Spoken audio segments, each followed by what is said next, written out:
call the 389th Planning Commission meeting to order. 7:07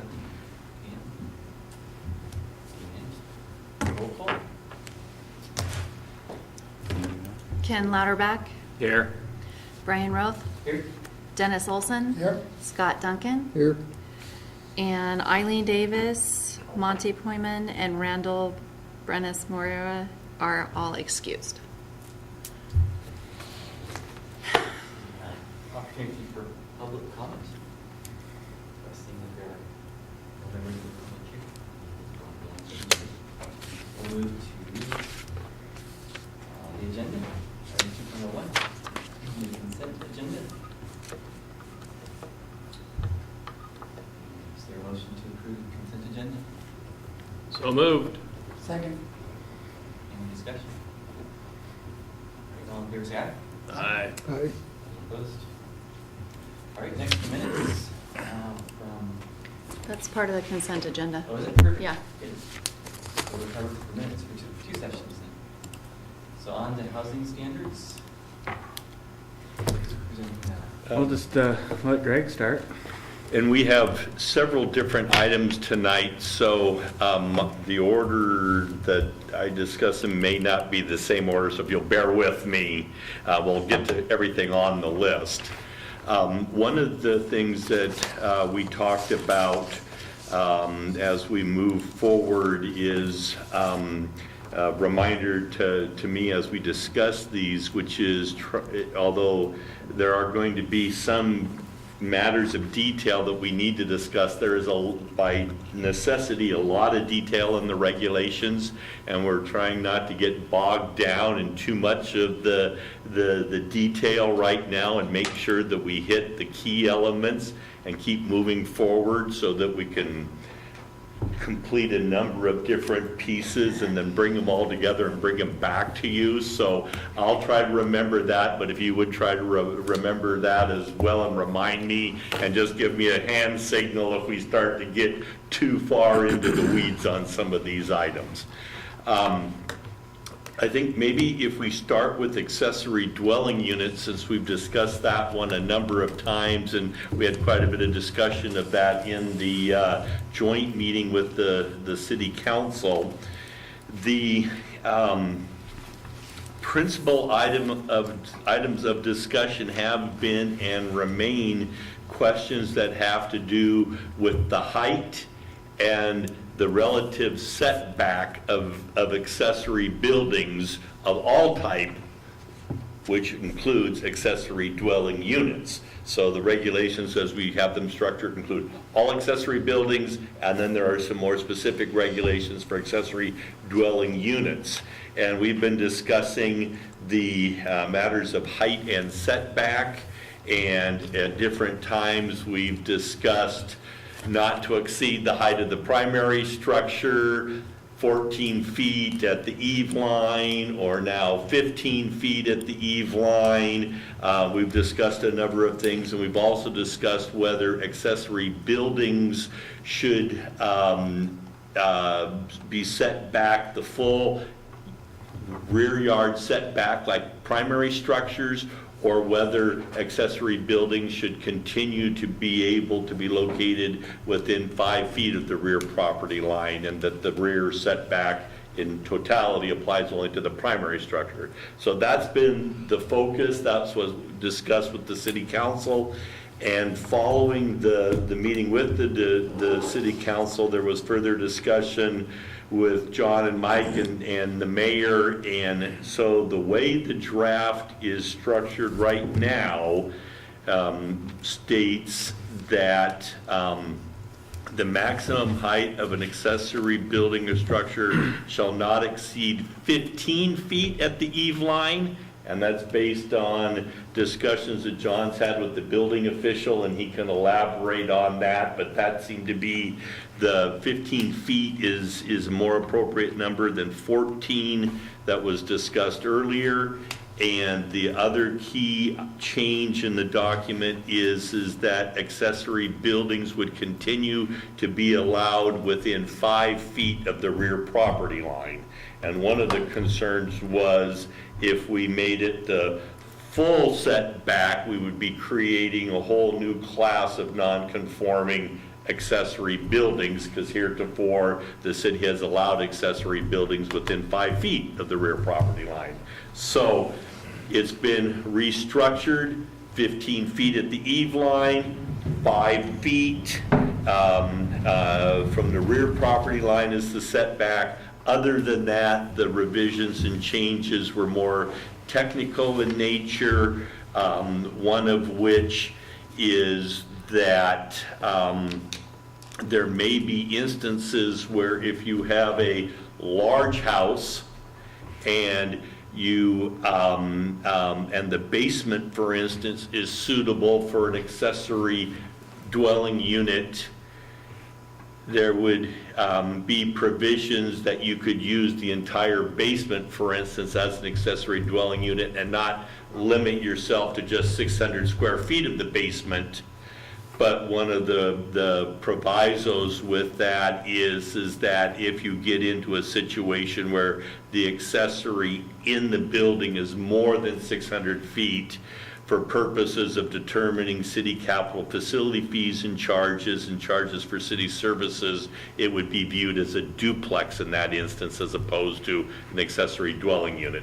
And the rationale for that is that because accessory dwelling units otherwise are restricted in size, there was a price break, if you will, for certain fees and charges. But if it gets over that in some unique situations, then they should have to, the thought is they should have to pay the full charge.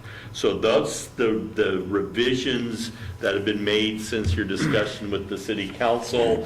We've had, like we've noted, a number of discussions on that, and I think they've been good discussions. And so we want to check in one last time to see what additional thoughts, if any, you might have about that. And then from this, we want to go to vacation rentals, because there is references or a distinction to be made between an accessory dwelling unit and a vacation rental, because those are two different entities. So we'll start with accessory dwelling units. Any additional thoughts or comments on accessory dwelling units as currently written? One question that came up in my mind when I started reading the housing standards, we've said that tiny houses, not an accessory dwelling, will not be considered. But in the housing standard units, they have to conform to the same standards as the other houses. In other words, if they're primary, they still have to meet those standards. So it seems then that we're saying they can be as a primary, but they can't be an accessory. Don't think that was the intent. We do have some provisions regarding tiny houses, and we should double check that, but the intent, I think, was to say that tiny houses would only be permitted, let me double check this, I think it says they would only be permitted In RV parks. in RV parks or mobile home parks. So that would be the only time you could have a tiny house as a dwelling unit, would be in an RV park or a mobile home park. So you couldn't have a tiny house as a single-family residence, nor could you have a tiny house as an accessory dwelling unit. Are you saying the ones that are attached in the park? Or are you talking about the ones that are built mobily and then skirted? The mobile ones. Yeah, we're just talking, in that case, we're just talking about the mobile ones. The ones, a manufactured house, which is something that may be built in pieces and brought, that has to be attached to a foundation and applied to the same or similar codes as a traditional stick-built house, and then it can be treated like a stick-built house. I understand that, but I'll have to read it again, but I got the impression that the tiny house was not the park thing, which is what you've referred to on some documents. Okay, well, maybe as we work through, let's look at that, if you see it pointed out, because the terms do make a difference, and the term tiny house, which is also known as a park model, is a specific kind of house, and it's one that's on a bed of a trailer that has wheels. Yeah. And so that's a very specific type of house that's gotten popular recently, but it is not built to the standards of a That I single-family understand, residence. yeah. And then there's another layer, the International Residential Code, in this next update cycle is gonna have Appendix Q, which addresses tiny homes, Okay. but that's for stick built, so they still meet energy code, and there's some, This is the one Yeah. I'm referring to, that it sounds like Okay, if that's less than, than a standard 1,000-foot or 600-foot, whatever it is, house, and that can be referred to as tiny or small house, that it has to meet that standard, then can that one be considered a accessory dwelling unit, or are we saying just tiny houses means the park model? we're in this context, and there's gonna be a whole set of definitions that go with this, but a tiny house will be defined as a park model, and we'll go on to describe just that entity that's on a trailer with wheels. So a tiny house in that context, as opposed to a very small house. Yeah. So everything will have to meet a standard, and the standard that it meets will then determine where and where it's not permitted. But as you know, a single-family residence will be defined to include both a traditional stick-built house and a manufactured home that is built in pieces, assuming it meets a certain standard. Yeah. I'd like to talk about eave heights. The 15-foot maximum eave height, if you have a single-level house, makes perfect sense. What happens if you have a two-story house already and it already has a 20-foot eave height? Why would you not be allowed to put your accessory dwelling unit at the same height? That doesn't make sense. well, the idea is to keep their accessory buildings, to keep the mass down so that they're not dominating neighboring backyards and things like that. Now, a 14 or a 15-foot, it's wall height, not eave height. So Okay. that 14-foot gives you flexibility. If you're just interested in an outbuilding so you can park your RV in it, you can get, a Class A RV in a structure like that. Oh, yeah. And if you're interested in an accessory dwelling unit with maybe a garage below it, that allows you to get a standard 8-foot ceiling, a standard 7-foot garage door, and your headers in there, and then your 12-inch floor joists, let's just say, for the Right. uppers. And then you have a 5-foot tall wall on the second story. You would have to put in like a scissor truss or, Right. vaulted space. But that 5-foot is the building code's minimum ceiling height for a sloped ceiling. Right. So that's the logic behind it, just kind of keep them accessory, keep them small, keep the scale down, Okay. so they're not dominating the neighborhood. Any comments or questions on this section?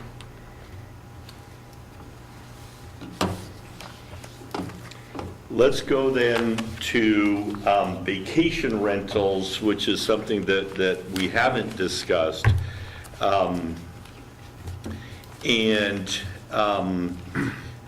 We have drafted some regulations that are based on regulations from a number of communities. One in particular is the city of Roslyn, near Cleellum, where they have quite a few vacation rentals.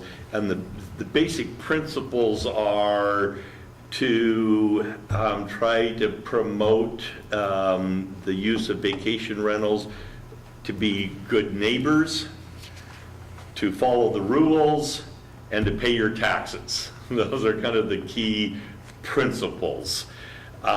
In this day and age with the internet and with Airbnb and VRBO and things of that nature, it is much easier to advertise and make available a dwelling unit or a portion of a dwelling unit for use for short-term rental than it ever has been before. And as a practical matter, it can be very difficult, if not impossible, to preclude it or prohibit it. But you can make sure that it is done according to the rules, that taxes are paid, and to the greatest extent possible, project owners or sponsors are encouraged to be good neighbors. So that's how this is written. There's a typo on the first page that'll be corrected, because you'll note that cut and paste some provisions from home business sections so that they were consistent.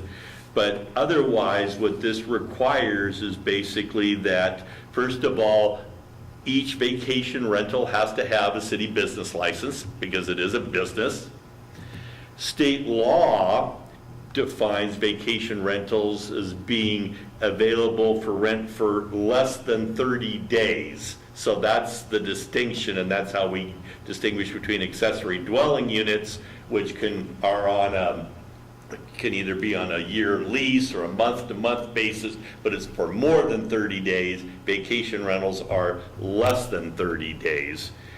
And so you have to have a business license. You have to maintain the business license in good standing, and having a business license is an effective enforcement tool, because if you operate in violation of the business license, there is a way then the city can suspend or revoke a business license and initiate enforcement actions pretty effectively. So that's kind of a key provision.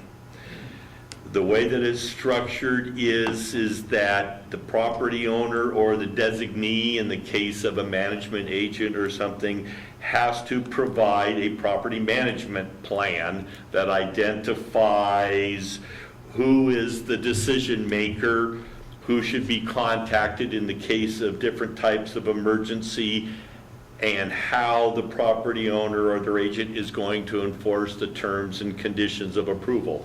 I don't know if it's an issue in College Place or in Walla Walla, but in other communities where recreational opportunities can occur, there have been complaints about things like people staying in a vacation rental and partying all night, playing the music loud, or if there's waterfront involved, using boats and docks irresponsibly, or things of that nature. They tend to be noise kind of related complaints, if there are complaints.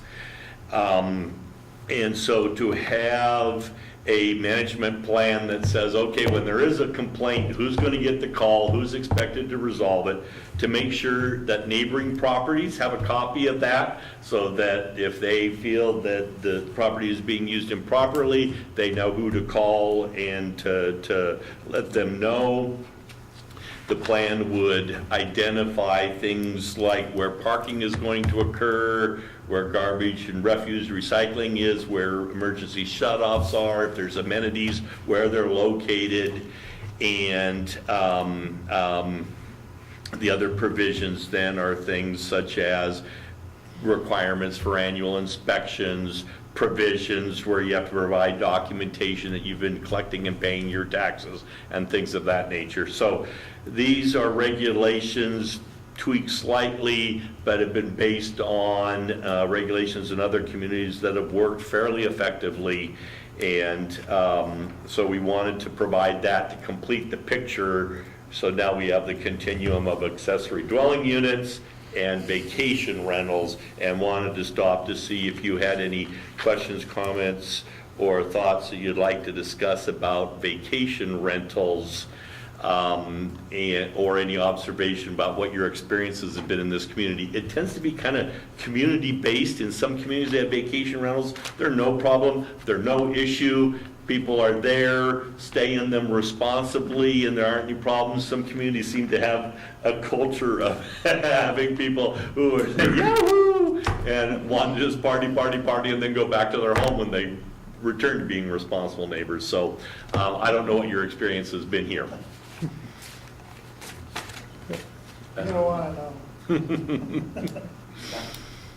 It seems that, as I read through this, you have to have a file for this and a file for that. And the city hall's going to have to increase their record capacity, because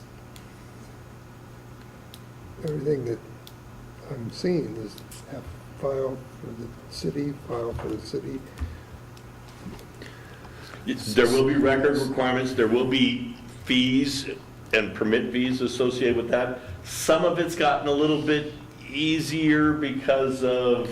So let me take this. We already require a city business license, and that's done through the state's Department of Licensing. Carolyn goes to the portal every day and downloads new requests. We even now are required to process business licenses for businesses that are outside, don't have a physical presence here, and actually do business in College Place. So we already have a process in place for that. That process will flag for some of these ADUs. They're businesses, so they're already filing paperwork with the state, and we'll get notice of those filings. They'll have to get some inspections to make sure that there's proper egress and things of that nature, that their fire codes are in place, and that it is an additional load, but it's on the front end because it will allow us and our code enforcement officer to respond much more quickly when we do get complaints, because we'll now know who to contact and spend less resources on the in the abatement process of this. Right now, we've been tracking our vacation rentals, and we have somewhere between 20 and 25 on a given month. It's a little hard to track just because at certain times of the year, sometimes they're not out available for rent if they're, the owner occupies them part of the year or something like that, or they don't show up if they're rented. So yes, there will be a little bit more work on the front end, but we'll have some fees associated with that. They're a business and they need to be regulated because there is an impact to the neighborhoods. In College Place, it seems to be rather small. We do hear some griping from some neighborhoods, but it tends to be more on the side of, we're a private community and we don't think this should happen in our neighborhood, versus actual complaints to our, PD for large parties and such. So we want, the purpose of this is to get some regulations in place that are relatively light, relatively minimal on restrictions, and then see how it goes. If we end up starting to see more of these accessory vacation rentals, and start receiving more and more complaints about them, similar to what Walla Wallace dealt with, then we may have to come back and say, we need some more restrictions. Walla Walla restricts. They don't allow vacation or accessory dwelling units unless the primary residence is owner occupied. And they do not allow new or single-family homes unless they got in under a deadline to be vacation rentals. So they're not allowing new vacation rentals, but they're the wine community, and they've got all the wineries downtown, so the neighborhoods around their downtown area were impacted more greatly. We're the bedroom community, so to speak, to the wine industry. So we want to play it by ear, and that's why these regulations are relatively minimal. What I don't know is, if you go online and look, you'll see there's a lot more vacation rentals in Walla Walla than there is listed in College Place. What I don't know, John touched upon this, is whether they're necessarily, the ones in College Place are necessarily year-round or not. I thought it was a great idea. If we're gonna talk about this, vacation rentals, I should stay in one. And so I checked this, and there weren't any in College Place. There's a couple of just outside of town. I've seen some in the past, so I know that they're there. So they're either all booked up, or they're just kind of waiting until spring and summer months or something of that nature. I'm not sure, but you'll see way more listed in Walla Walla than you will College Place at this point in time. So. As you were talking, Greg, about the draft, one area that I think we might want some clarification in, and that's a list of allowed vacation rental types. So the intention is that we'll allow them in a single-family home, we'll allow them in an accessory dwelling unit. We're not requiring owner-occupant or owner-occupied, but we also need to, I think, be blatant about not allowing them in RVs and in tiny homes. Now, we don't allow RVs to be a primary residence anyhow, and we are not going to allow tiny homes to be on lots as accessory dwelling units and the such. But we do have a vacation rental in town that is it's an RV. So, and that's generally, that's not an acceptable rental unit. They don't meet your typical fire, life, and safety. They're not generally hooked up to utilities to meet most health standards. That's a good one. Down in San Francisco, where the housing market is crazy, they actually have tents listed as an option. So, as silly as it may sound, and yurts and stuff like that, I think that's a good idea, because if you don't, then somebody will start to push the limit. So that's a good call. And any other thoughts? I have some comments. Okay. Generally speaking, as far as I personally am concerned, government agency isn't there to dictate and to tell us what we can and can't do. And I'm sorry, but I totally disagree. I don't think that the city has the right to tell us who can do what on the vacation rentals. They can tell us whether or not our houses are safe or that we're doing stuff on a regular basis. But I think this is an overstep. And I don't believe that the city should have the right to tell us that, and to try and profit off of vacation rentals. I know many people in this town who have vacation rentals. It's not like they're making $100 million a year off of this. So yes, you can call them businesses all you want, but they're sidelines. They're not primary money-making organizations. Nobody is making a living off of their vacation rentals in College Place. They're making a little bit extra pocket change.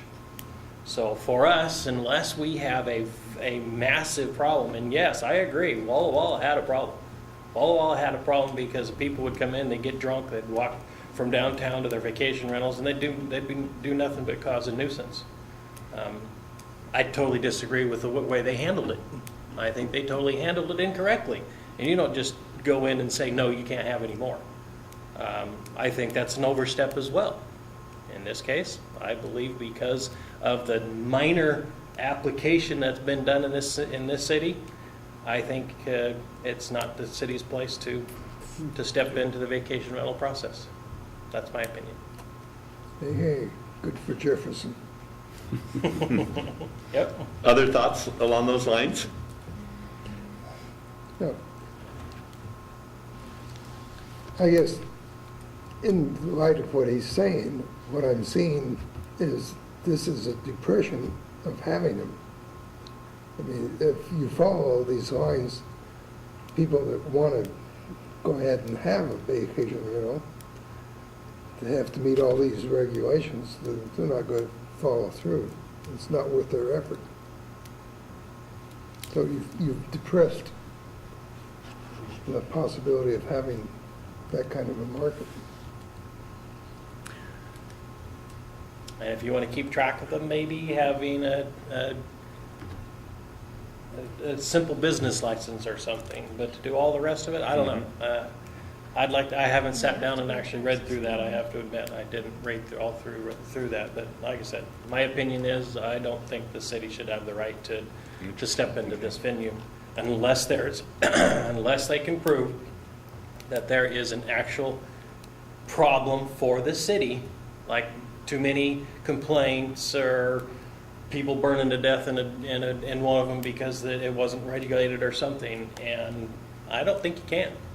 And therefore, I just don't think it should be done. The point is, if they're licensed, as you say they are, they have to meet the state to be a business, right?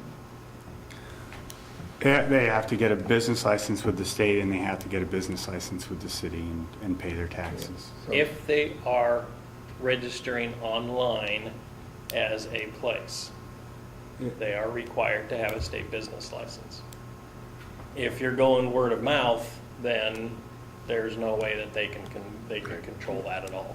No, Yes, but they're you not then operating as a business either. I mean, they're, Well, I happen to know somebody who's got one that does almost 100% word of mouth, and he is occupied almost 80% of the time. well, then he's So Then it's he's because not, he knows the right. then he's essentially breaking the law because he's No, not claiming he's got a business license because he does it right. But I'm just saying, he Okay. doesn't have to go online because he's got so many people who know him, and he's got constantly people calling him. So, and it's just a small little unit anyway. It's about the size of a hotel room. So, but I'm just saying that you don't have, not everybody has to. And that's why I say, if you're going to do something, I would strongly recommend making it the most minimalist as you possibly can and the least taxing to the consumer, because Mr. Duncan's absolutely correct when he says the more you're going to put on there, the less you're going to have. We've talked about that as a business rule in this venue since the day I walked in the door. The whole idea is the more we put on our business communities, the less business community we're going to have. So, you start putting regulation on top of regulation on top of regulation, and you're going to kill what business that we're generating in this town anyway. So just make it, like I said, make it as minimalist as you possibly can, or don't do it at all. Make your money on your business license and be done with it. So I'd like to ask a few questions, if I may. Mhm. Starting with you, John. What's the current policy for the city? How do we regulate vacation rentals? What are the requirements for homeowners that use their properties for vacation rentals? we require that they get a business license, and that's it. That we don't regulate them beyond that at this point. So we'd expect that they abide by community standards for noise, those sorts of Yeah, I mean, there's nuisance abatement type stuff, and if there's a complaint, the code enforcement officer or the police officer on duty that night would respond. As they would any other house Right. in the community. But these are businesses in residential neighborhoods. We have zoning laws that are there to protect the residents that live in those neighborhoods. And this would be another tool to protect those residences while still allowing a business to be conducted within a single-family, neighborhood. And Well, I happen to live one house away from a vacation rental. The only problem is the owners live in Seattle, and they don't take care of the place, the outside of the place in particular. The inside's very nice, from what I've seen, but they don't take care of it. That's a problem. Yeah, I can see that. That's a problem with any neighbor who refuses to take care of their yard, though. Not just a That should live in VRBO. our current city policy, right? because that's a problem that could apply, whether it was a vacation rental or just a rental, or absentee owner, or Yeah. owner who's present that doesn't care. I mean, we don't have a property maintenance code beyond just your general nuisance stuff, you know, junk outside, junk cars, things like that. Can't pull an Probably engine in isn't the front CCRs. yard. So were there some specific issues that led the city to wish for a more rigorous policy on vacation rentals, or are we just trying to be aligned with best practice? Across the We're state? trying to be proactive, essentially. That's what the administration wants, is some regulations on the books that will allow us to respond to a complaint if we receive one, to make sure that we don't have any liabilities out there just from negligence, from just, oh, you know, we'll collect the taxes and the business licenses on it, but we're not going to make sure that it's safe for the residents that's staying there. You know, and there needs, in my opinion, there needs to be a standard to protect the consumer. And if we have knowledge that a unit's being rented out and maybe it doesn't meet certain, you know, fire life safety issues, then you know, being the city, we could get drug into a lawsuit if somebody died in a fire in a building that didn't have proper egress, or a smoke alarm, or a carbon monoxide detector, or, you know, whatever the case may be. These are rental units. They're the, you know, if you don't want to replace the battery in your smoke detector in your own home, that's on you. But if you're renting out a space, then there is some liability if the city has knowledge to those sort of activities. So that's the direction we got from the administration. All right, another set of questions, if I may, for either of you. I'm not sure who's best to ask. But comparing these standards for vacation rentals with our accessory dwelling units document here, it seems like there's much more rigorous standards for vacation rentals than we have for long-term rentals or for accessory dwelling units. Is that true? Is that necessary? That's a good question to raise. Some of it may be just a matter of how the codes were written, and we tried to spell out exactly what needed to be provided just so it was clear, and so you could argue that some of these regulations, the detail on the vacation rental doesn't need to be there, that it's more, you know, intended to be helpful than and clarify than a regulation. But I think your point is a good one.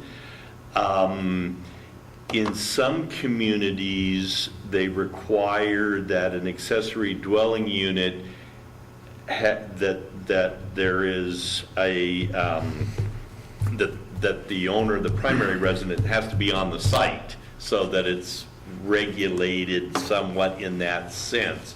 These regulations don't require it, but there is somebody in the primary residence, so there is some degree of regulation where you can have a vacation rental, which is just a standalone house and nobody else may be there. So that's maybe one of the distinctions. But I think as you look at the two of them as a whole, that would be good feedback to get from you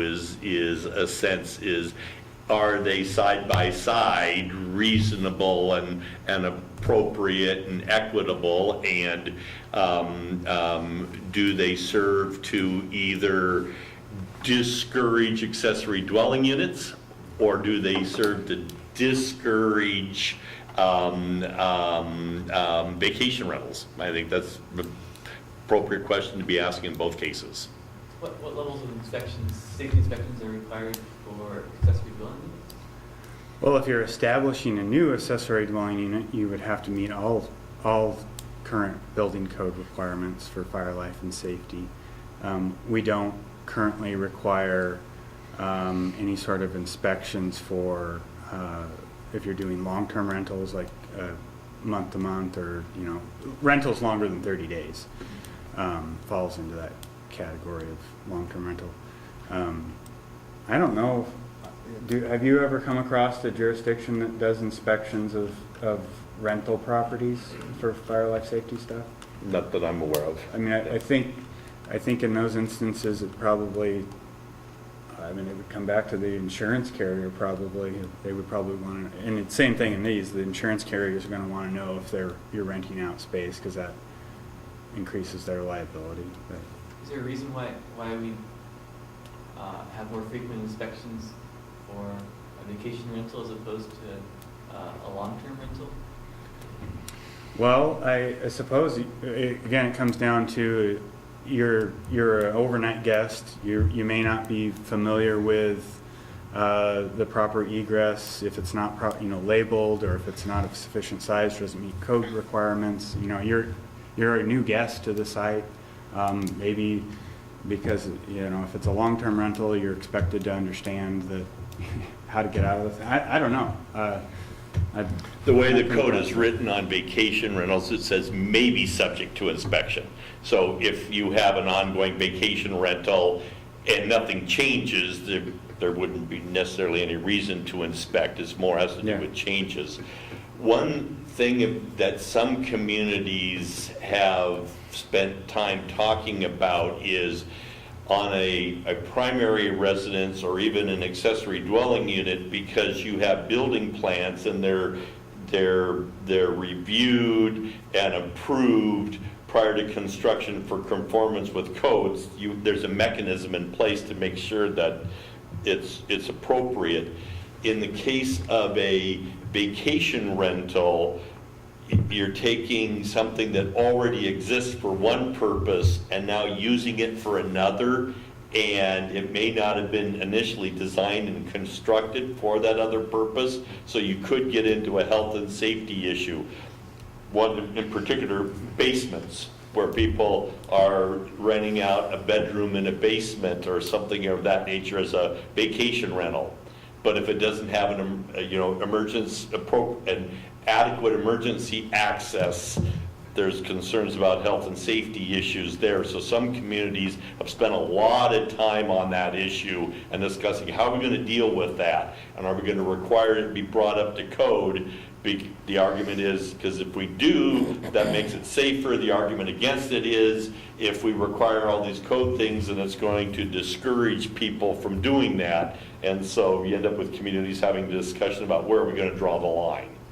So I'm looking at two spots here in the document, and the first one says, as you mentioned, let's see if I can find it. Home businesses may be subject to inspection by the city building official or fire marshal. Yeah, and that should read vacation rental. That's a typo, but yeah, the may is the key word. Yes. In 3A, it says it should be the responsibility of the property owner or his or her designee to schedule and pass an annual safety inspection. So that's no longer may, that's must. Mm-hmm. Good point. On an annual basis. Good point. So I'm more comfortable with may, and I'm also would be warmly supportive of at the point or at the time of conversion or the time of creating a vacation rental, having it inspected and meet current safety requirements. But it seems onerous to require that on an annual basis. Good point. Particularly if it's a very part-time or occasional usage as a vacation. Okay. rental. So That makes sense. yeah, I mean, there could be reasons to, like the fire marshal does annual inspections of every business in College Place. They make sure that the smoke detectors are functioning. They make sure that that your fire extinguishers are charged and things like that. And in a vacation rental, you would have things like that would require an annual inspection. So Are they annual or every other year? well, it could be every other year. I'm not positive on that, but Well, I just happened to be asking him on the bank down the street on something, and he said he hadn't been in there. He was about to do his, because it was an every other year for him on the bank. Now, bank might not need to be done every year. and it could be different classifications based on Right. the And I don't know. occupancy. I didn't ask further, but I suppose the one argument to be made, I like your argument that temporary or short-term renters or vacation renters would be less familiar with their surroundings, they'd be less familiar with the building itself. They probably wouldn't be supplying their own fire extinguisher. Right. Whereas a renter month to month or year long, would likely be responsible for those sorts of things. So I think I can see some distinctions between vacation rental, very short-term rental versus longer-term rental. One other thing that strikes me about this is that it seems to be written for absentee owners. Is that likely to be the majority, or would it be appropriate to have a little less onerous code for those who, say, live in the main house and rent an accessory dwelling unit as a vacation rental instead of a month-to-month rental? It seems like it's going to be pretty clear who to contact. The owner is in the main house, and much of this seems to be written as if they're out of touch, out of contact. Well, I think that if it's owner occupied, let's say, complying with a lot of these steps in here is going to be simpler. They're going to be the main contact. They're the person that handles maintenance, or, so. But providing notice to homeowners within 100 feet of the premises is something that seems not necessary if the homeowner is there to address any noise complaints. If I was a homeowner, I'd be the first one to complain to myself about the noise in my backyard and do something about it. Well, I mean, I don't have my neighbor across, I don't have the phone number from my neighbor across the street. I know who he is. I couldn't tell you what his last name is right now off the top of my head, but I don't know how to call him in the middle of the night and tell him that, the guy on his back porch is making it hard for me to sleep. So, I mean, I think there's some logic in providing neighbors that could be impacted with general contact information, because it's not, especially in the day where you just can't pick up a phone book and find somebody's telephone number anymore. It's much more difficult to obtain contact information. So that's my thought on it. Yeah. So this is the first time I've seen these. My initial impression is similar to Ken's that it's. So maybe try to make it minimize and make it a little bit more on the just kind of change the tone from regulatory to supportive. Is that? I lean a little bit more towards support. I think this, as John, you mentioned, this is a foray into this area, and that we'll need to adjust to balance the rights of property owners with the needs of neighbors. But this seems like a big step. I prefer to see a more modest step, and then to add more detail if we need to. This problem. Yeah, I mean, I like the notification. I think it's a good idea to have some sort of notification, but maybe 100 feet is too far. I don't know. I mean, there's probably some areas where we can scale back somewhere. So are you looking for an action from us, or just? No. This is the first time you've seen it. We wanted to present it, give you your immediate reaction. We'll make some modifications based on that, and you'll have a chance to look at it in more detail, and we can further discuss it. So this is an item of first impression. My only other comment is, if you're going to create a lodging tax, fees and charges on your community, We already have one. you already have one Yep. for, For anybody that, it applies to all existing vacation rentals as they exist now. They're obligated to pay the lodging tax. If they have a business license. okay, but a lodging tax is not a business license tax. Lodging tax is what you're talking about. I rented these motel rooms, I rented 10 motel rooms, and there's a 3.5% charge for every motel room every night. We have, the city of College Place has a lodging tax. Who do you get it from?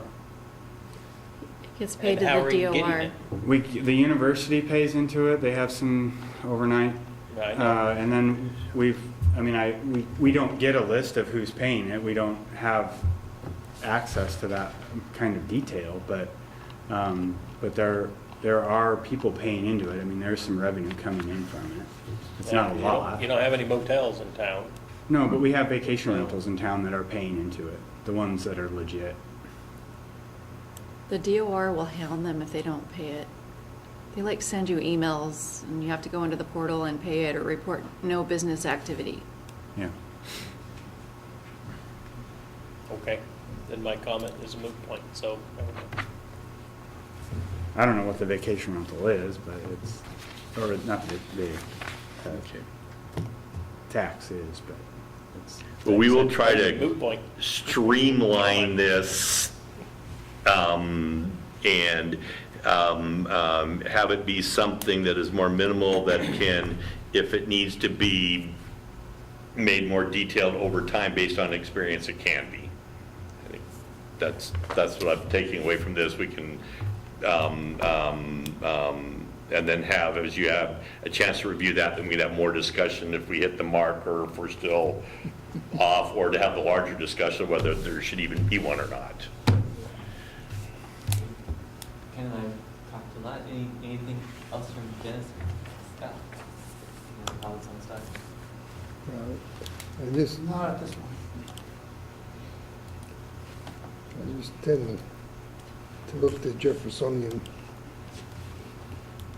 approach on some of these things, because once you start down this road, it doesn't stop. Yep. Yeah, and that's there's in every one of these, there's a challenge with, regulations are there for a reason, typically to protect the public health and safety. So you want to do that, but you don't want to go over the line in terms of regulating the use of private property. And that's so where that balancing point is in each one of these will be a discussion that we have. And that's a great segue then into the next one, which is home businesses.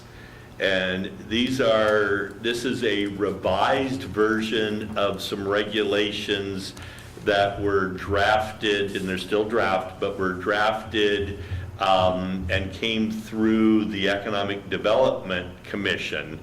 And I think it's maybe fair to say that the draft that came out of that group was more extensive than this. So we had tried to pare it back some based on experiences in other cities, and we may or may not have hit the mark. One, just terminology change. A lot of times you see regulations in terms of home occupations, and the previous regulations in the city referred to home occupations. I was involved helping a city one time where there was an appeal, and the appeal was based on the fact that the person who owned the home said, "This is not my occupation, therefore these regulations don't apply. I have an occupation and it's something else." And so it ended up being an argument about terminology, and so there was an easy fix to that. Because it's not about occupations, it's about commercial business activities in one's home and in one's neighborhood. So that's why you may see the term home business may look a little bit out of place if compared to existing city regulations, but that's behind that. Same notion is to provide a framework for the regulation. Home businesses require a business license. Some codes in the cities, the draft that came through is consistent with that. Try to list and identify lots of illustrative examples of what would be appropriate and not appropriate as home businesses. Other codes don't do that, and they just say these are the characteristics, but don't get into listing. One of the important things to note is that in the zoning code, if a use is specifically listed, then that is not a use that's considered to be a home business. And so I'll give you an example. If you look on a table of permitted uses and it says retail sale of marijuana, that activity is governed by what is on the table of permitted uses. There's not separate regulations if you are in your home. The regulations will either permit it in a home or not, but you can't take something that is otherwise prohibited and say, just because I'm doing it in my home, it's a home business and now I can do it. So that is an important distinction. But generally speaking, the conditions of approval to home businesses tend to be some pretty straightforward things. They are to be indoors, not outdoor activities. And materials associated with the home business should be stored indoors, not outdoors. That's a frequent source of complaint. Junk cars that aren't junk cars, they're cars waiting to be repaired. Construction materials are things piled up or collecting materials and things of that nature. So the notion is it should be inside, not outside. That the basic noise requirements should be respected, that it does not involve hazardous or toxic or flammable materials, does not, so things like auto body shops and repair shops, which might be appropriate in some commercial areas or light industrial areas, but just not conducive in a single family neighborhood. And there are some restrictions on signage and parking. Some communities have much more extensive regulations than this, some have less, but the basic provisions you'll see on page 3 and 4 have to do with where the activities are conducted and how. Some communities say that home businesses may only involve work by family members or residents of the house. This one allows one person outside of the house. I've seen some that allow up to 2. I haven't seen codes that allow more than 2 non-residents or non-family members work in a home business. So those are some general thoughts. Once again, this is an item that you haven't seen before, so it's an item of first impression, and you may have some questions. There's some duplications on things on the lists that will be cleaned up before you see it next time. And like I said, this is also something that originated from a different committee, and it is pared down from what they had previously had. So any immediate thoughts or questions or reactions?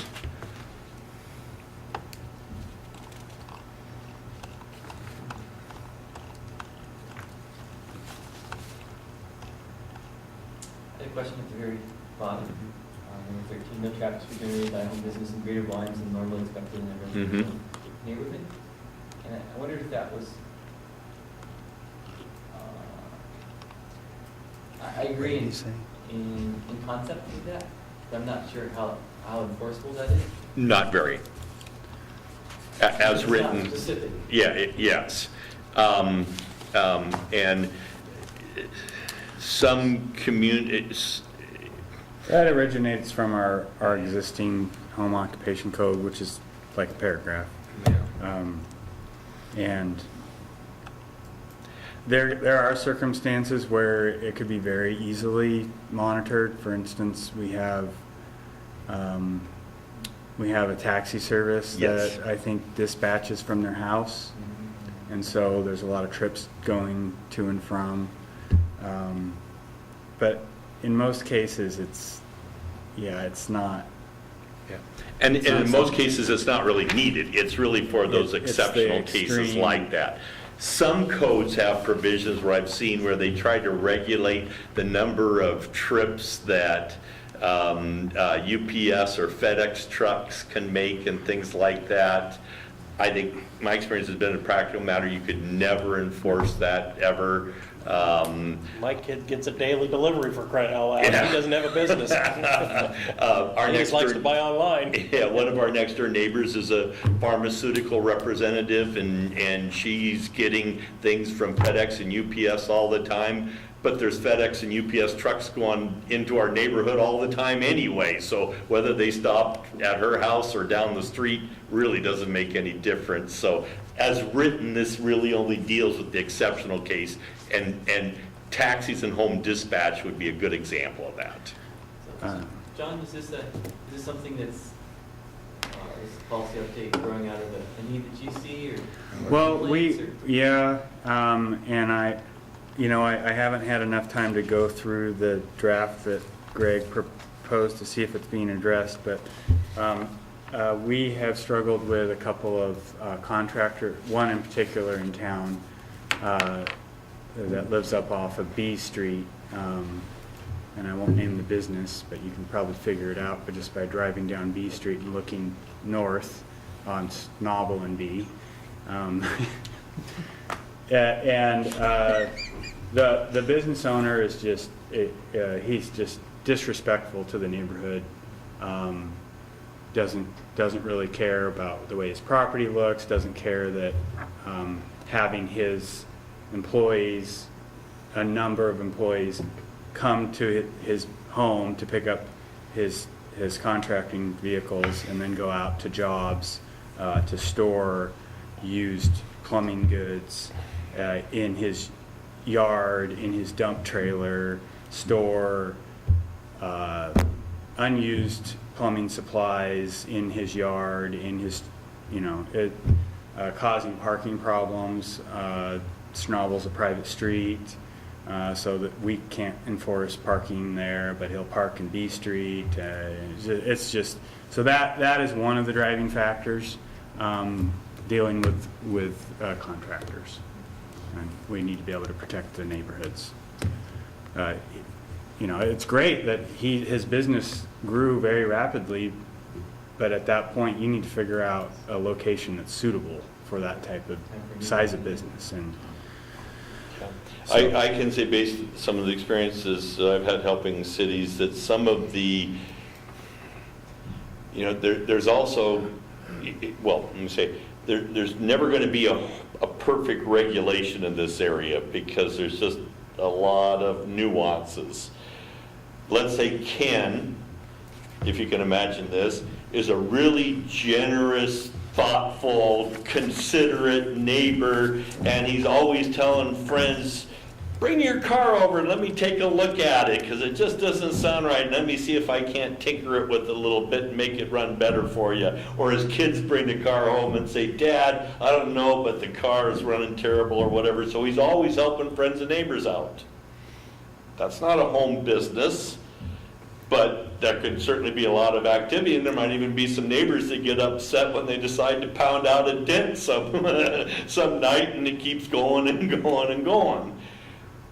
On the other hand, you could have a contractor yard, and a guy has a contracting business, and he has 6 trucks parked on and around his property, and every morning guys show up and park around, and one goes out and gets in the dump truck, and one goes out and gets in the trailer, and you've got this fleet of trucks all firing up at 7 o'clock and taking off and driving through the neighborhood and leaving their cars around and everything. That is a home business, and that can be a real frustration.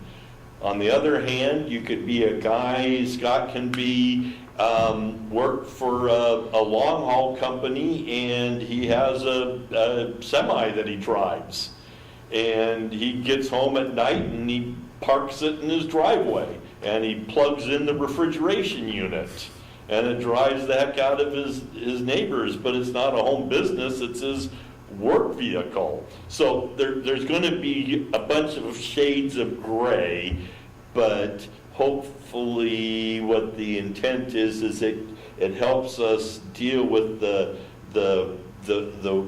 worst cases and provide some guidance to people that are motivated to want to follow the rules and be a good neighbor. And that's kind of what the intent is here. So it strikes me as pretty supportive of business. and looking at the list of some supported activities of a home-based business and not supported activities, it was pretty clear why those distinctions were. So I think it's a good balance. I do wonder, being the fact that I'm a real estate agent and I do some business at home. I do a lot of business sitting in my chair, but over the phone. But once in a great while, a client does come to the house to sign papers and leaves. Do you consider that a bit home business? I have an office downtown. Well, you know where my office is. Yeah, no, Right I next wouldn't door. consider that a home business because you have a physical presence on, a storefront that's not at a home. Right. Yeah. Your kids come, bring homework home and do it at home. It's not a school. If you bring work home. Now, Well- you may find that there's some tax benefit of having a home business. If you want to go through that process, you could do that. Well, I have an office in the house, Yeah. and I can claim that office as a tax break, but it's for me to do work in, not anybody else. I don't Yeah. have anybody else coming to the house doing it. It's a personal place for me to sit, so I'm just clarifying that. But you have one here, number 13, says professional office, and I have a professional office sitting in my house, so I don't have clients coming in and out and in and out and in and out. Like I said, once I think I've had it 3 times in the last year where clients come over and sign paperwork. But Yeah, so we process, accountants, therapists, all, things like that. And sometimes they will not understand that they actually have a home occupation. They list the primary residence as the place of business, and then they don't check the box that says, is this a home occupation? And so we say, usually we call them and to clarify, it's like, do you have an office there? Are you seeing clients there? Yeah. Yes. Okay, you have a home occupation. And, we check the box, and it doesn't really change anything for them because it's such a minimal impact to the neighborhood that there's not really any additional steps for them. would it be prudent then I'm trying to find that section where it says one person, one non-family member allowed to be, in the business. But if you're not going to consider it a business, if there's nobody else but a family, but one person in there, maybe it would be prudent to clarify that the size as actually being a business. Like in my case, I got an office in the house that's why I go in to do some of my business. Not always. I guess it depends on how you set your business up. Do you have your own business, or are you operating under the real estate office? Yeah. So, I'm asking you that No, question. second's correct. I'm required to, and as United Country as a franchise, they require us to have a storefront. We're not allowed to do it out of our house. So we can do the work out of our house, but we still have to have a storefront. Yeah. So in that instance, that distinction there, you don't have a home occupation. You may have an office there that you do work at, and maybe when you fill out your taxes, there's some, you get a write-off, but it's not a home business. I'm just saying, is there a way to be prudent and to make that distinguish? Because, like I said, I read through this and I couldn't tell for sure if I fell under this or not. Well, a lot of it comes down to when you physically, if you have to file and get a license with the state, that's when we find out. Because Okay. then they say, well, where is your business residing at? Are you, and then we get notified through Right. that process. So we're relying on the business to establish, Right. what their operating rules are. Now, one thing that I don't know of is there restrictions on where a home business can be? And I don't remember if I read that in here or not. Can you do a home business pretty much anywhere in town? Yep, if you can do a home business in your apartment, you can do it. I mean, if it's a residence, that's the distinction. If it's Okay. Yeah. You can be in a residence or in an approved accessory building. So yeah, you could be anywhere in town. Downtown mixed use. I only ask because I'm Like there's contemplating houses starting down a there. home Would business. still be home-based. It depends on their occupancy of the building, if they're. Yeah. you know, set And then up as there's a whole storefront. nother issue I guess it could be of- both if they look at it. of things like insurance requirements where something may not fall into a home business category, but I know in my case, for instance, and in talking with my insurance agent, we had at one time put a rider on my policy because every so often a client might stop by or something, and my insurance agent said in case they slipped and tripped on your front steps or something like that, just to Right. make sure. So there's other things besides the city regulations that come into Yeah. play. Okay, that's all I've got. Dennis, Scott, and Dad? The way I read this is basically anything innocuous within inside the residence that you're doing that's not impinging on neighbors or neighborhood should be fairly allowed as long as you have made the proper application for a license.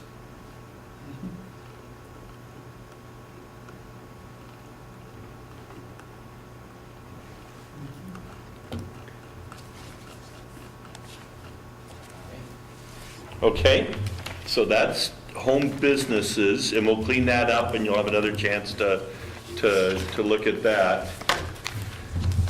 So that then takes us to the housing standards, which are our standards that relate to things other than accessory dwelling units. And this is the little bit more complex in many respects. But the principal question that as we go through this to think about is, the comprehensive plan says that the city should be taking steps to increasing the different housing types in the communities and different opportunities for housing, and encourage more affordable housing options. And so as we do that, one of the things to think and we should discuss are some of these new forms that should be permitted only in multifamily zones because they're perhaps a variation on the traditional form of multifamily housing, which is some kind of apartment building, or are they things that could be permitted in multifamily and the single-family zone if there were some conditions or things that would make them appropriate, because they're more akin to a single-family home than a multifamily home. And that's the big question, I think, for many of these. So as we go through that, your comments will be helpful. The first one has been answered for us by the state. And John, you and I and the building official should talk about this more to make sure that we have it saying what we want it to say. But there used to be a day when a single-family residence was defined as a structure that was built out of sticks, and it was built on the site, and you poured a foundation, and you built the building, and it was done according to the building codes, and that was a single-family residence. But the law has now changed, and construction techniques have now changed, and you can have a single-family residence that is a building that is built typically in two pieces or possibly three off-site and brought onto the site and assembled, and it can be considered a single-family residence. And the state has said that certain that if a house is manufactured according to certain standards, you have to permit it everywhere that you permit a single-family residence. And so the term manufactured housing, which at one time was considered something new, and we weren't really sure if it was a trailer or a mobile home or what, the state has taken care of that for us and said if it complies with certain standards, it is a single-family residence, and it doesn't make any difference whether it was built on or off-site. And so we need to make sure that these 1, 2, 3, 4 standards are the right ones, John, and that we've got the codes, you know, aligning with what the city has. But that one's already been taken care of for us. And it's not anything new, our current codes allow that. Yeah, this is what the current code is. This is just a restatement of your current code. I didn't change that. Cottage housing now is the first step into something new. For those of you that were on the tour, we saw some examples of cottage housing in Walla Walla. It's actually a old concept that is coming back into favor, and it's the notion that you would have three or more smaller dwelling units that are clustered around a common space or open area. It could be a yard or green grass or an open space. There's some in Spokane that are clustered around a pea patch garden. I've seen and heard of examples where they're clustered around larger vegetable gardens and fruit orchards, so they can be clustered around a number of different things, but it's some form of open space. And the notion is, instead of having a single house with a single yard, you have some smaller units and you are sharing the yard or the open space. That's kind of the basic concept. Some are marketed for those of us that get kind of tired of the notion of having to take care of our yard, but like the idea that there will be a homeowners association or something that'll come and mow everything, and that all we have to do is maintain our little patio area or something like that. And the regulations tend to then limit the size of the buildings, the height of the buildings, and then specify some of the standards that have to be met in order to qualify as open space and to ensure that there's adequate parking. So the provisions on cottage housing that you'll see on pages 2, 3, and 4 are all around that notion of clusters of dwelling units around an open space that is shared among occupants. So you could have a cottage housing development with as few as 3 houses. You could have it with 10 or 12 or 14, because it could involve clusters around a number of different open spaces in a development. And that's then the question of, is that more akin to multifamily development, or is it more akin to single-family development? Single-family, we say if you have 2 dwelling units, that's a duplex, and you require a larger lot for a duplex than you do a single-family residence. So if we had a cluster of smaller units, is that, say, multifamily, where you could have up to 12 on an acre, and because you don't have lot sizes per se? Or is it more like single family, where you say we want to have the open space, there has to be 6,000 square feet of open space for each of the units? So is it more multifamily, is it more single family, and how does that relate to the standards? So that's the question on cottage housing. From what I've read so far through this cottage housing, it almost opens it up to just about everything. So, and it looks to me like you got co-housing here, plus do you have townhousing in here? Yeah, those come, Okay, yes. there's townhouse. Yeah, those come yes. afterwards, so And that's. condos, I mean, is condos part of that? I mean, because No, your cottage houses. those are separate Those are topics separate. within this section. Okay. So we're just that's talking my about point, cottage though. housing. The cottage housing seems like it's open enough to where, you haven't closed it off enough to where it's a cottage, you can't move that cottage housing into the condo in the townhouse section, you know? And to me, if you're gonna do a cottage housing, it needs to be much smaller and a much more defined group.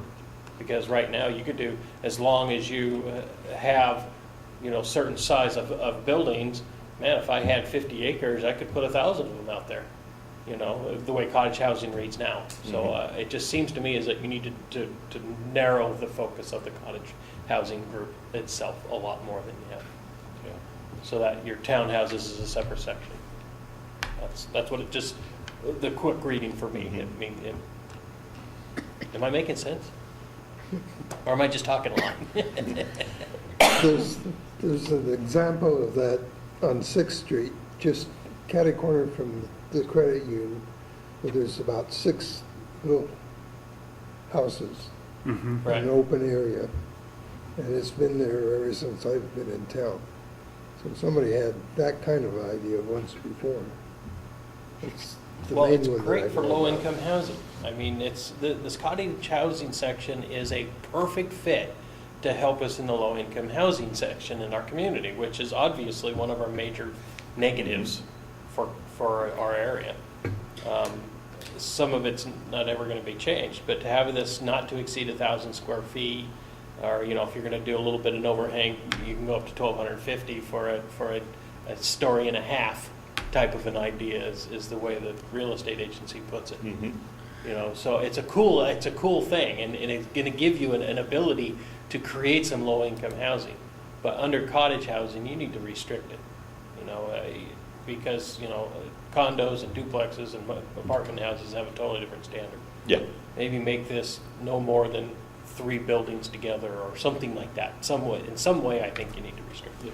The only restriction in here now, the way it's written, is that in a multifamily zone, you couldn't have any more than 12 cottages on an acre, as long as you met the other things. And it's not clear how it would work if it was permitted in a single family. I'm not sure that would be appropriate for a single family area, but we saw examples of it in Walla Walla where it was in a single family area, and it seemed to fit just fine. Yeah. So it's, I think it would be appropriate in our single-family area. For one, they are single-family homes. They're not apartment buildings. Yeah. You would have to apply your density standard that would apply to your single-family zones. And I think we have some infill lots that don't fit the typical subdivision standards for like a short plat or something for your normal, you know, let's just say 6,000 or 7,000 square foot lot. Whereas the cottage housing, you could end up having, I don't think a lot of units altogether, because I don't think we have that much infill to deal with, but I think you could end up with having, you know, 3 to 6 units clustered, you know, around an open space, and then have the process to actually subdivide those so that you could actually sell them as well, so that you'd be buying your own little yard area, and you'd have your common area around the open area. And there's been a lot of examples of that done over on the west side of Washington and in Oregon too. So. I guess what I'm trying to say is do we want to have 40 acres of cottage housing put in one location? Is that what Yeah. you're really looking to do? I don't or- think you will get, this is really geared towards infill. The infrastructure costs that would be associated with a 40-acre cottage housing, I don't believe that sort of model would actually pencil out, because, you know, you're talking about water and sewer extensions and then, you know, access, so there's going to be public roads within that of some capacity. So- Although a way of dealing that would be just to say that cottage housing can be on lots up to X acres in size. Then that would ensure it is. Well, that's kind of Yeah, my point. yeah. You know, is do put a cap on that, so you don't have some cute little contractor coming in and say, okay, well, I got this 20 acres over here and I want to put 300 cottage houses on it. You know what I'm saying? Because the way it's written, somebody is gonna, I mean, what do they call it? It's an opening that you don't want to have in on it. It just seems like, you know, you could pull a fast one on you and say, you can't stop me from doing it. You know what, though? Quite honestly, I mean, if you look at some of the historical, you know, some of our first mass Levittown, you know, of these mass subdivisions from a long time ago, where, I mean, these were housing for the vets, you know, and they were 1,800 square foot. Yep. Now they were on, normal size lots, but yeah, I mean, they. Yeah, you know, you can go. You know, I mean, Richmond. I don't know. Would it be such a bad thing for somebody to build a Yeah. 40-acre cottage housing development? Well, I don't know. You can go into Richland now and to the west side of George Washington Way, there's block after block after block of Sears houses. And their walls are only like 2.5 inches thick, and I mean, and they've been there. They were put up there specifically just for people that worked out at Hanford, and I mean, their lifespan was expected to be 40 years, and they've been there for 60. So I've done some remodel work on it. I mean, yeah, So I know what you're talking about, Yeah. and yeah, I know it's not a bad idea in some places, but is that what we really want? That we want to have that kind of a feel? some people might consider the villages an example of a cottage housing, only the homes are on a larger scale. So Yeah, right. I don't know. Centered around green spaces. Huh? Centered around open spaces. Yeah. But to me, the section of townhouses or condos is more appropriate for having 100 units Oh, than your cottage. And I would think you would just make it to where the cottage, there's a place to stop cottages and a start townhouses, or a place to stop cottages and Or start a subdivision. and start Yeah. a subdivision, Yeah. right? And I think it needs to be clear. That's all. Okay. Article in the paper tonight. Oregon wants to make it easier to build affordable housing. They're doing away with Single-family zoning. yeah. That zone is gone. Mhm. They're trying to make it gone. I've heard other communities have done that. And I think Minneapolis, they so. But this is in conjunction with the rent control too. So it's Oh, an interesting right. article. Is that in the And UB? it's just tonight's paper. That's right, Just right down the line of what we're dealing with. Mhm. because they're the first state in the nation that's gone total rent control for the whole state, right? The first state I think they did, rental control. yeah. I wanted to ask, I was fascinated by the comments in the margin, the discussion between the two Mhm. of you. And that helps cue me into points that might be interesting for us to explore. I was supposed to turn the comments off. No, they're supposed to be left in just for that reason. That's So, great. I want to ask you, John, this is mostly for my education, but I think it's relevant to the conversation here. It seems like when you develop a single-family zoning or a multifamily zoning, it comes with some expectations for traffic and utility needs and things like that. And as we're moving from taking single-family zoned areas and allowing accessory dwelling units or allowing cluster infill or these sorts of things, we're looking at higher population densities.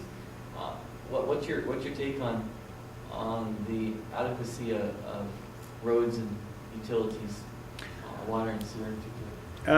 Our existing roads and utilities are adequately sized to handle this infill type of development. Greg, do you recall off the top of your head when we did our population, our land use analysis, what our infill population numbers were?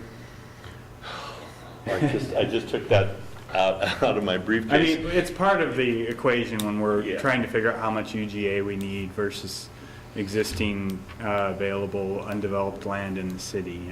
And yeah, no, there's the facility, there's existing capacity. Obviously, there are some streets that will need improvements, depending on the scale of, let's take Dennis Lipiani's property off of Larch.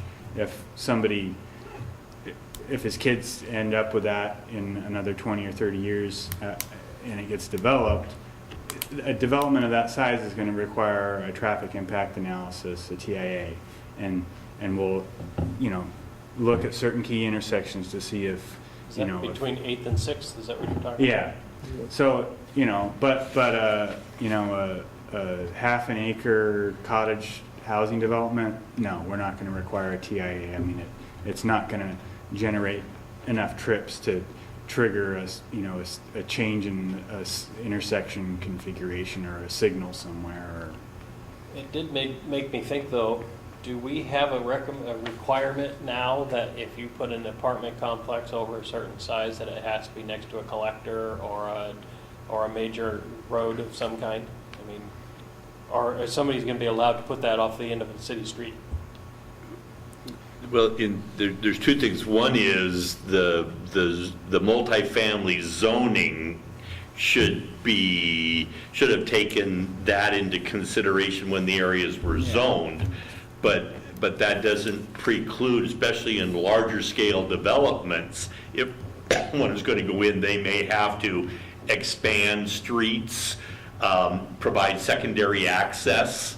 So there may be some things that they have to do, and in some cases, those may preclude developments of a certain scale, because it just won't be Right. practical. I'm actually thinking down there, that new, I don't remember how many acres across from the high school, isn't part of the first section going to be put for multifamily? low Yeah, income? commercial multifamily. Yeah, so are they gonna, do we have it already in our plan to make sure that there's large enough streets to handle that flow? I know we have possibly one major, but shouldn't there be some? That's what their plans will have to Yeah, address. They'll is- address that flow throughout, and there likely will be a new light installed on College Avenue at their main intersection. Right, to get people in and out of there, yeah, that makes But sense. College Avenue, I mean, there's tremendous capacity within College Avenue to handle traffic, especially down on that end, given, the width of the street and proximity to other means to go from point A to point B. Yeah, Popped in my head. No, it's a good question. I'm working in another community right now where they're looking at a larger scale multifamily development, but the primary means of ingress and egress is an arterial that already does not function well, and at times of day, the congestion doesn't meet standards. And by adding more multifamily to that, it's just going to compound a situation that isn't acceptable, and they have to have the city's come back and said, you have to provide a secondary means of ingress and egress, not on that arterial, because you have to be able to get people in and out safely in another way. Yeah. And it may be that the cost of putting in a secondary access is just going to mean that the project isn't feasible right now. Right. But the solution of just saying, well, dump it out onto the road where the traffic is already unacceptable isn't okay. So I'm watching the clock, and I want to make sure we get to the rest of the items on our agenda. Okay. So I think co-housing comes next. Yeah, co-housing is one where this is kind of the new in thing, and we really haven't found, as you see by our notes, a good example of a city that has really kind of addressed co-housing adequately. Co-housing is a form potentially of cottage housing, but the difference is you can get even smaller units because you're not required to have a full kitchen, and you can use things like a ladder to access a sleeping loft as opposed to a full set of stairs. So there's some things that enable you to kind of make them smaller, but there's some compensating factors, like if you have a smaller kitchen, there has to be a shared or centralized kitchen facility. There's a co-housing facility in Spokane that's going to be built about a half a mile from my place, and everybody's all excited about it in a positive way, and on and on and on. I'm going to be really curious to see how they kind of navigate through some of these things to make it work.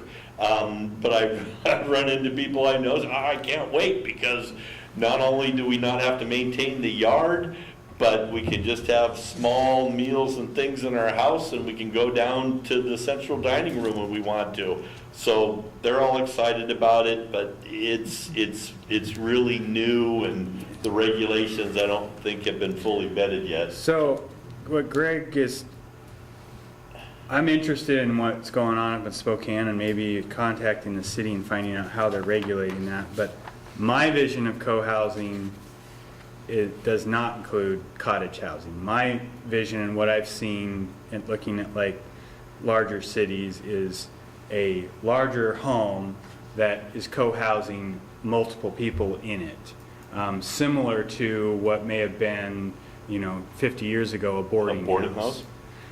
Where you just have a bedroom and you have a half bath and a hot plate, and there's a shared living room where you can, meet your neighbors and hang out with your co-housing friends, members, and then you can share a meal and cook in a larger kitchen. And maybe you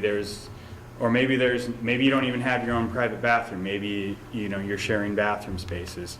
And you have a common yard and garden space and things like that. Bike storage, maybe you have reduced parking because maybe you all share a car or 2 cars or something like that. So there could be some standards for that. That's what I've seen, and that's where I kind of think the co-housing, that's my vision of it. Are you talking like a hostel type of an idea? It could, that to me is more of like kind of like a hotel sort of hotel. Yeah, I mean, I think maybe in a certain zone that might be okay. Probably not in a multifamily zone. But I saw a cool YouTube video the other day of this young lady that is in San Francisco, and she started this business where she got some warehouse space, and she and her friend built a bunch of bunk beds out of 2x4s and 2x6s, and it looked really cool. And it's basically you pay by the night, and you have a restroom that you share, and you have a shared cooking space and shared living space, but absolutely zero privacy. And that's good because they don't want illegal things going on in there. It's not designed for couples and things like that. But for an area like that has really, really high rents, and they're charging like somewhere between $40 and $50 a night, and they have a whole network of them in some of the other cities. So if you're a member and you're traveling, you can go visit different cities. That's what I think of hostel, because I've read and watched these traveling logs where these kids are going through Europe, and that's how they're doing it. It's kind of, it's a hybrid of, it's more for longer term, like young professionals that, can't afford a $2,000 a month or $3,000 a month apartment. But it could be somebody that's just traveling. And But I don't think there's a need for that here. I don't see us morphing into that, but it was interesting. Yeah, So. I think there's a prime example of that in our community, which is that 3 or 4 college students will get together and rent a house. And Mhm. technically not a single family use because they're not related. But it's basically what you described, where they each have a bedroom and they share cooking Yeah. spaces. I hate to say it, but my first thought when I see co-housing is Hare Krishnas and communes. That's what goes through my mind, We actually have a provision in our existing code that does allow for boarding houses. And there's a builder in town that also has quite a few apartments and stuff, and he actually was inquiring about it. for the idea of renting out space for students. I think that'd be great VRBO type of housing. Yeah. I agree. So- I liked what you were saying, I think. I don't know if I'd call it co-housing, because I hate that, like I said, that word instantly thinks Moonies. So we're going to keep working on this one. Okay. And maybe it gets divided a couple of ways up. Townhouses are another entity, and now we're talking about things that are separate dwelling units but shared walls, much more more urban in nature, and I think you can argue that those are pretty clearly single-family residents, and there's kind of a body of regulations that have built up around townhouses, which you can kind of get a sense, because there isn't a lot here about townhouses, other than just making sure that you've got the right kind of access and parking requirements and the like. Townhouses tend to be, not always, but tend to be pushed up to the sidewalk or to the front of a lot. And so if there is space, open space, it tends to be on the back or the side as opposed to the front. That's not always the case. They oftentimes have porches and things, but not always the case. But townhouses have been around for a while. Tiny house now is another matter, and a tiny house in this context is the park model, is the thing that's really designed for recreational use. It comes on a trailer with wheels. Some communities are exploring how to make them permanent. There is a proposal in Spokane for a tiny house subdivision, and what the developer is looking at is putting in the foundations that would be conducive to sliding the tiny house on and bolting it down. But if you got a job somewhere else and wanted to move, you could either sell your tiny house or you could unbolt it, push it back onto the trailer and drive it off, and someone else could bring theirs on. I don't know if that's going to work or not, but that's part of what the kind of innovation and experiment that's going on. But this right here, it just is pretty clear that says that you can only use tiny houses in mobile home or RV parks. And the state law says that we have to allow the use of RVs in an RV park or a mobile home park. So it's just consistent with what's already required in the So law. I'm not sure that C is appropriate to have in here, because I don't see how you could have a tiny home that's licensed through the Labor and Industries, L&I, comply with an IRC code, because the IRC is designed for stick-built, structures. So I don't think that belongs in there. You want But we should talk about Take that out the somewhere. reference to the Appendix Q? Yeah, I or- think a reference to Appendix Q would be in Title 15, where we adopt our building codes. Just so that if you're building Okay. a tiny house on a foundation, Appendix Q would apply. But not in the context Yeah. of the mobile home park? Yeah, in a Okay. mobile home park, if it meets L&I standards, Okay. you pull it in, you park it, you hook it up to utilities, just like you would an RV in an mobile home park, fine. Well, my understanding is in Detroit, they've leveled some of the bad areas and developing this kind of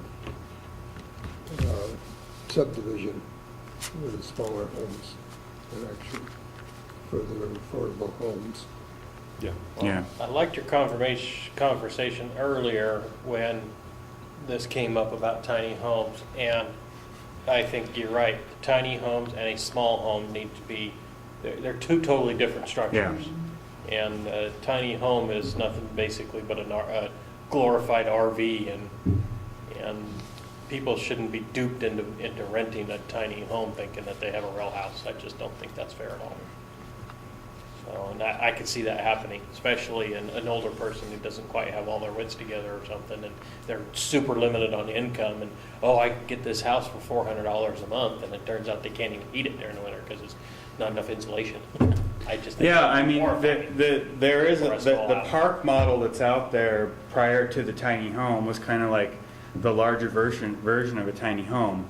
They're built more to the RV standards, more along the lines of the original mobile home standards where the walls were thinner, they don't have the same structural, roofs and things like that. And so that's why they still allow that product, but it's not a manufactured home. It's a park model, and they're really not designed for long-term use. They're designed for you to take up to the lake cabin and park it up there year-round, but you're only there in the summer. Right. And you may end up having to build another structure over the top of it to keep the roof from collapsing. But And it's presenting its own set of problems Yeah. in counties and rural areas, because people drag them out there and park them, and what about bathroom facilities and things like that? Counties are having their own problems with these guys. yeah, probably more than we are, because it's easier to hide the darn things in Yeah. backyards. And Yeah. So, Yeah, I can show you where there's one. Not here. Out of state. I think it's important to carefully define what we mean by tiny homes, because there are some tiny homes that are very energy efficient, that are designed to be permanent residences. And, I don't know that using the distinction of on wheels and a chassis really gets at what we consider temporary versus more permanent housing. So I'd like to see us, and this seems like another form of cottage house if the homes are quality built and are connected to utilities. the distinction is that if you're building a unit on a chassis, you have to get permits. If you're doing it legally, you have to get permits from labor and industry. So you have to provide them with construction drawings and show them whatever their standards are and build to their standards, get electrical permits and whatnot.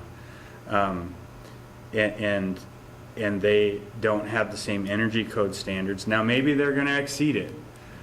But my department doesn't have the capability to issue a permit for somebody to build a home on a chassis.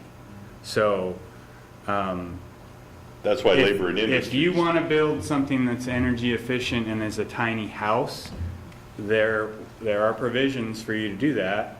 It's called the building code, and you'll meet the state energy codes, which are I believe the highest in the nation in terms of energy efficiency.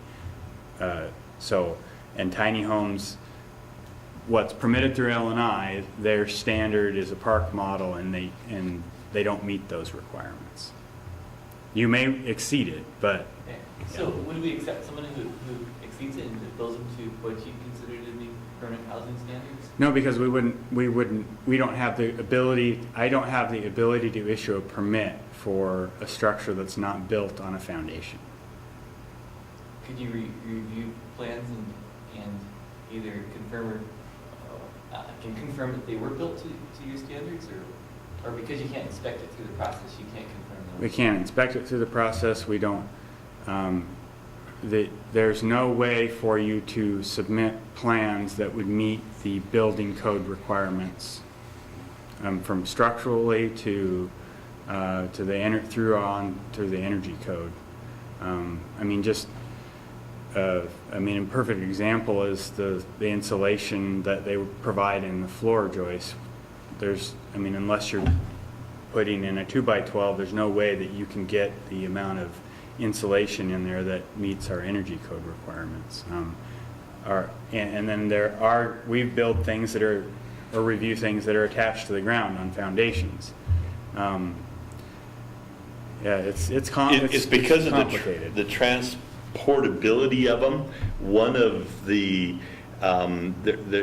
there's a business in Spirit Lake, Idaho, that builds a lot of tiny houses, but because they're in a chassis or on a trailer and it has tires, you can haul it anywhere. So it's built in Idaho, but it could end up in Washington, it could end up in Montana. And if you aren't there where it was built and inspect it where it was built, you don't know what happened and didn't happen, versus if you're building a small house that's on a foundation, you're submitting building plans to the city, and the city can either review and approve the plans, or it's been built in a place and certified that it was built to a standard that meets or exceeds the building code. And so it's that issue of, you get some that aren't built to the building code standard, and what do you do with them? So we allow manufactured homes? Because The manufactured homes purportedly meet our energy code requirements. and they're built to the same standard as a house. You know, they have to have 2x6 exterior walls, 2x4 interior walls. They meet the snow loads of the Yeah, zone. the roofing structures and the joists and all of that, it all meets the same. And so the only thing that my department is inspecting is, how is it attached to the ground? How are the utilities connected? Those are the things that we are not allowed to go in the units to inspect for anything. It's all permitted through L&I. We don't even, if you need to replace a water heater, you do that through L&I. If you need to replace your roof, you do that through L&I, because they're all engineered buildings, basically. So if you were to build a tiny home to that standard, it's no longer called a tiny home, it's just now a miniature manufactured home. So if you're building it to the correct standard, you're not actually in a tiny home section. So it could be on the chassis wheels, but. Well, yeah, but then it's still a mini manufactured home. Yeah. Because it's built to a totally different standard. Yeah. And as a real estate agent, when I sell a house that used to be a travel trailer, we have the option to eliminate the L&I thing and actually remove it from and instead of being called a vehicle, it's now a house, because it's on a specific type of foundation, even though it used to be built in a different manner. So, but that's why our structure standards are totally different, because we want to get away from that.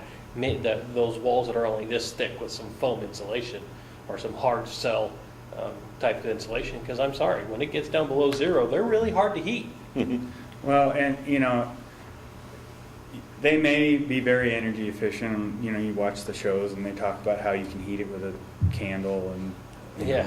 part of it is that they're very small spaces, so it's easier Yeah. to heat small spaces. But the other part of it is that these are mobile units. So you got, if they're moving them around, taking them up to the lake, these things are moving. They're put together with nails and screws. They're, it's not an automobile. They're not welded chassis and things like that. So you'll also get movement in the structure. So that's the potential for air leaks, window seals to break, things like that. Because most of them are using conventional construction type to build these things. And so, there's a whole gamut of reasons why they're mobile structures. They should not be reviewed and inspected by a local jurisdiction. They just shouldn't.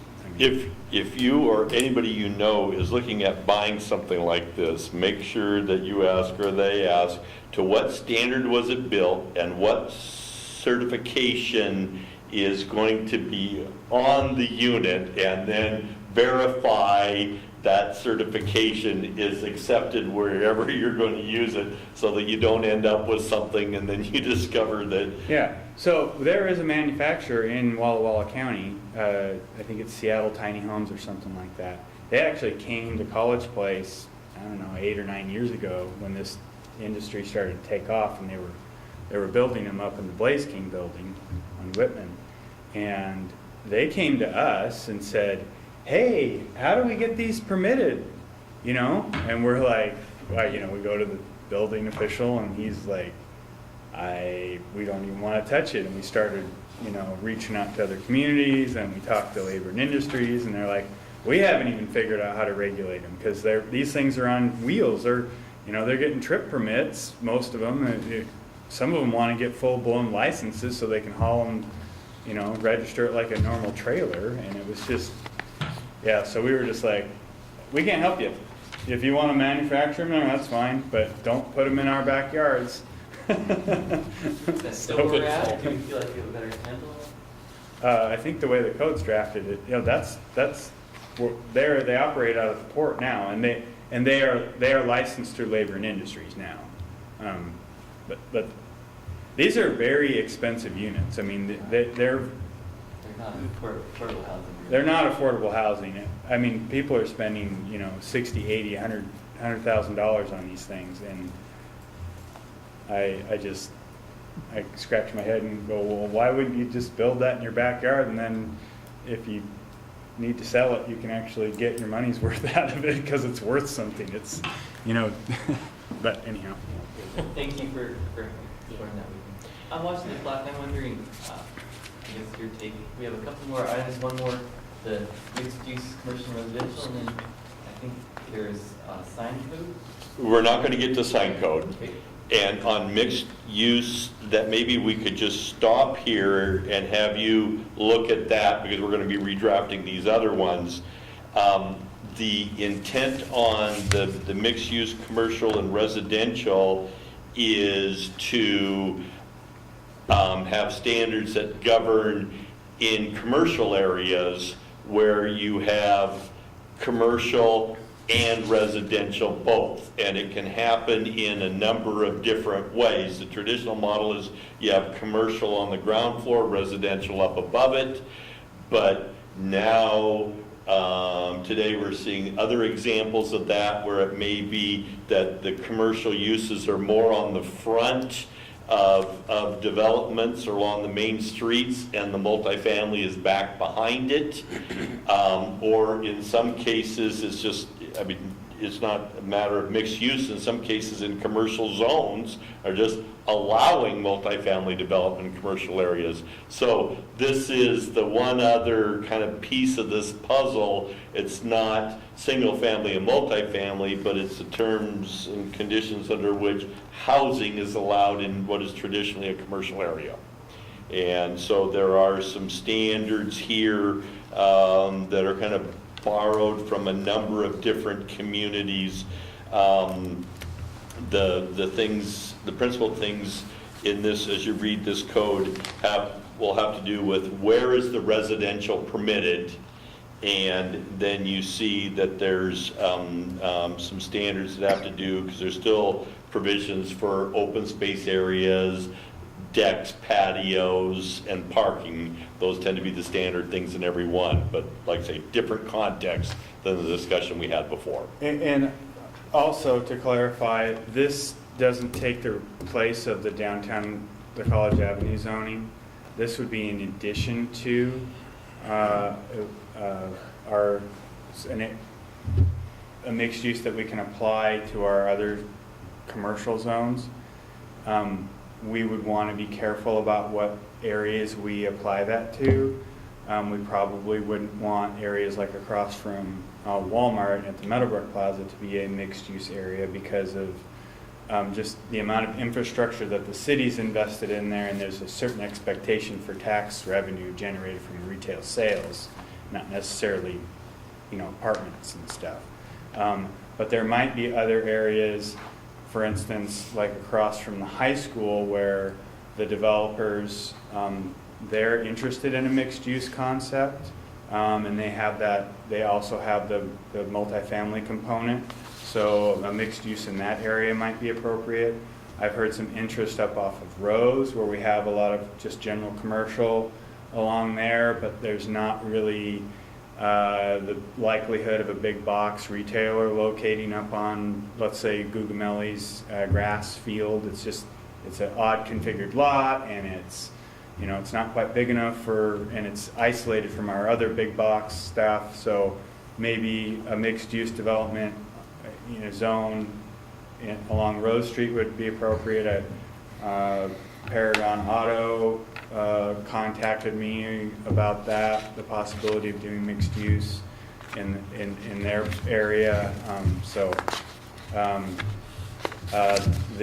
the developer that was gonna build across from Walmart or Home Depot, next to Oil Can Henry's or Valvoline, and they have had, you know, they have plans, approved construction drawings to build a little strip mall, but they wanted to know if they could do like apartments along the back, and the way our code is written now, we had to say no, and they couldn't go through the PUD process because they didn't have enough acreage.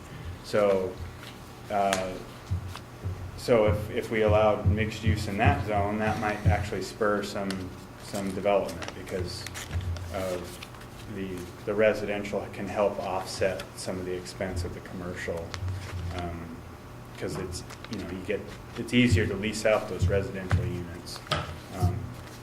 So that's kind of the idea behind the mixed use. It's not to replace College Avenue, but to allow some different stuff in our other general commercial zones. Just a real quick on the sign code. I think all of you were on the planning commission when we went down that rabbit hole in 2016. So you've got the version where we left off after it was remanded to you. Go ahead and read through that, refresh your memory on that whole process, and then Greg has taken another crack at it to kind of refine some areas, and then we still probably need to run it through our legal to make sure we're in compliance with state and federal laws on how you determine whether or not it's a sign. Can't read it to determine if it's a sign, so yeah.